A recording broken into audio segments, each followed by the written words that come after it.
శ్రీ విష్ణు రూపాయ నమశివాయ. అమ్మవారి స్వరూపాల్లో మనం చూడగానే మనకి అమ్మని స్ఫురణ తెచ్చే రూపం ఏంటి చెప్పండి? అన్నపూర్ణ స్వరూపం.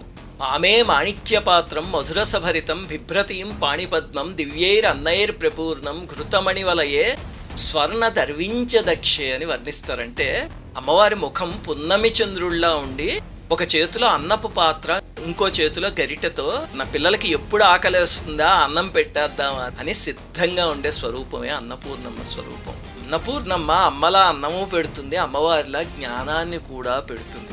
దేవీ భాగవతంలో కథ ఉంది. బృహద్రథుడు అనే రాజు ఉండేవాడు, ధర్మబద్ధంగా పాలన చేసేవాడు. ఆయనకి జన్మాంతర జ్ఞానం ఉండేదంటే ఎవరినైనా చూస్తే పూర్వజన్మలు చెప్పేసేవాడు అనమాట. ఆ శక్తికి ప్రజలందరూ ఆశ్చర్యపోయేవారు. ఒకసారి మహర్షులకి ఈ విషయం తెలిసి ఆయన దగ్గరికి వచ్చి, రాజా, నువ్వు సత్యవాదివి, జితేంద్రియుడివి, నీకు ఈ జన్మాంతర జ్ఞానం ఎలా అబ్బింది? పూర్వజన్మలో ఏ సాధన